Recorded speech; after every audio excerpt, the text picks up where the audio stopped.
राधे राधे। श्री जगन्नाथपुरी में श्री जगन्नाथ जी की रथ यात्रा का उत्सव आने को है। जो रथ यात्रा का उत्सव है ये एक दिन का इवेंट नहीं है, it is a bunch of events.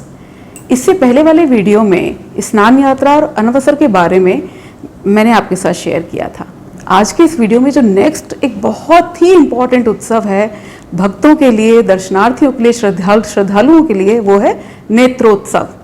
नेत्रोत्सव का अर्थ होता है नेत्रों के लिए जो उत्सव हो, a festival for the eyes. और नेत्रोत्सव का एक और नाम है जिसे बोलते हैं नव यौवन दर्शन, क्योंकि भगवान का भी अनवसर का जो ये 15 डेज का पीरियड था, 15 दिन का जो समय था, इसमें भगवान का अंगराग किया गया है।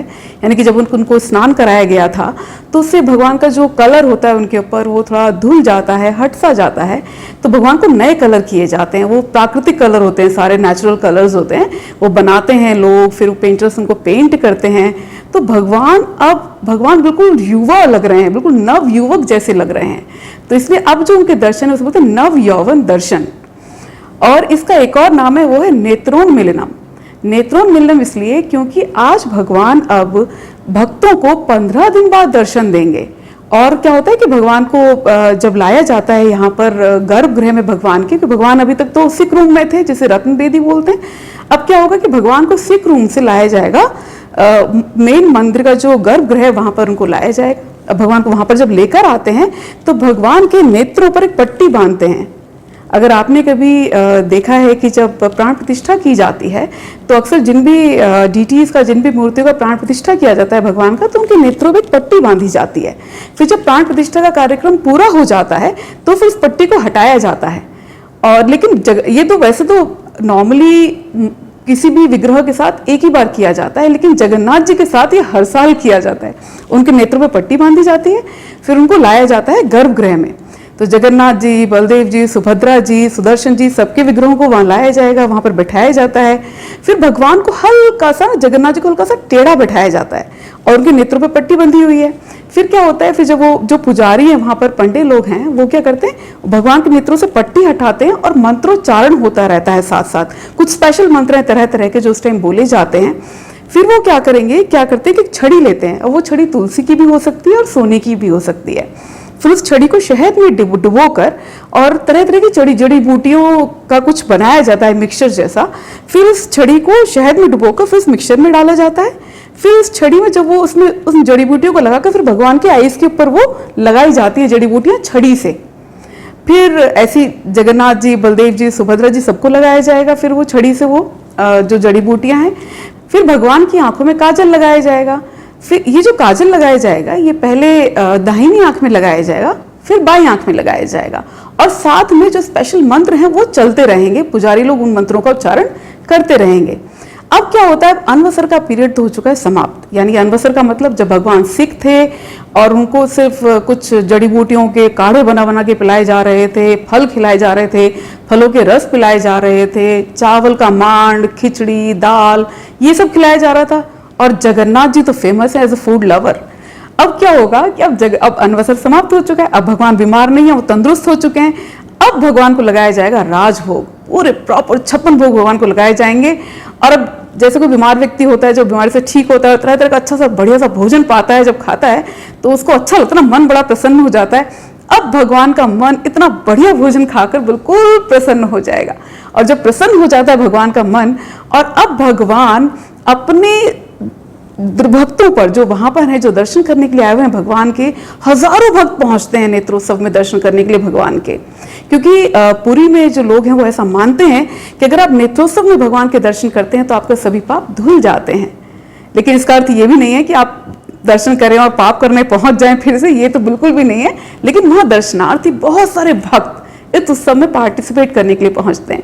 फिर जब भगवान अपने भक्तों पर दृष्टिपात करते हैं, प्रेम से उन पर कृपा दृष्टि डालते हैं, और सभी भक्तों के मन जैसे आनंदित हो जाते हैं। तो अब ये तो था भगवान के नेत्रोत्सव का डिस्क्रिप्शन। अब जो श्रीमन चैतन्य महाप्रभु थे वो भी भगवान के नेत्रोत्सव के दर्शन करने के लिए जाते थे। ये भी बड़ा सुंदर विवरण दिया हुआ है श्री श्री चैतन्य चरितामृत के मध्य लीला में। जब श्रीमन चैतन्य महाप्रभु ने क्या किया कि वो पहले जो गुंडीचा मंदिर है उसका मार्जन करते थे, मतलब मार्जन मतलब सफाई वगैरह करना, अपने सभी पार्षदों परिकरों के साथ गुंडीचा मंदिर का मार्जन करते थे।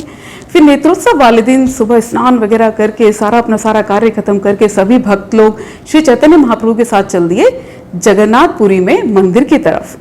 फिर जब वो सब वहां पर चले तो किस तरह से चल रहे हैं कि सबसे आगे जो काशीश्वर जी चल रहे थे, वो क्योंकि भीड़ बहुत है तो भीड़ को थोड़ा सा हटाते हुए, थोड़ा महाप्रभु के लिए जगह बनाते हुए वो चल रहे थे। आगे आगे काशीश्वर जी चल रहे हैं, काशीश्वर जी के पीछे गोविंद चल रहे थे।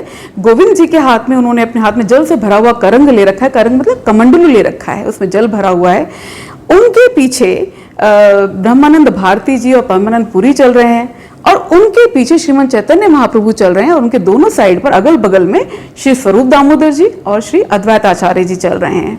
और इतना मन आनंदित है चैतन्य महाप्रभु का कि वो जैसे वेट नहीं कर पा रहे हैं भगवान के दर्शन को, क्योंकि 15 दिन तक अभी दर्शन नहीं हुए हैं भगवान के, तो बहुत व्याकुल हैं सभी भक्त और श्रीमन चैतन्य महाप्रभु श्री भगवान के दर्शन करने के लिए।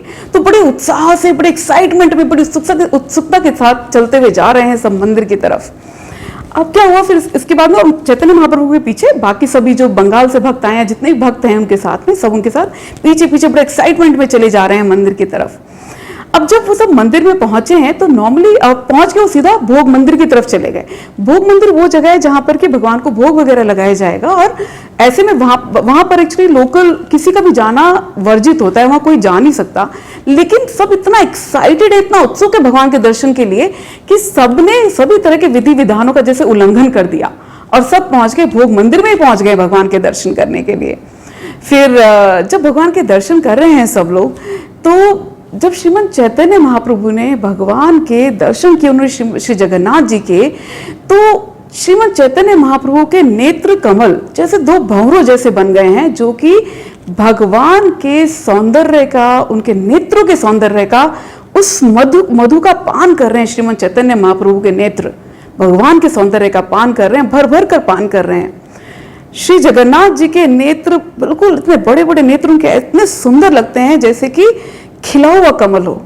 श्री जगन्नाथ जी की जो गर्दन है नीलमणि जैसी दर्पण के समान वो झलमल झलमल चमक रही है उनकी गर्दन श्री जगन्नाथ जी की। श्री जगन्नाथ जी के अधर यानी उनके होठ बांधुली फूल की जो सुंदरता है, उसकी जो शोभा है, उसे भी मात दे रहे हैं। जो बांधुली फूल होता है ना, ये रेड कलर का बड़ा प्यारा सुंदर सा छोटा सा फ्लावर होता है जो कि दोपहर में खूब खिलता है।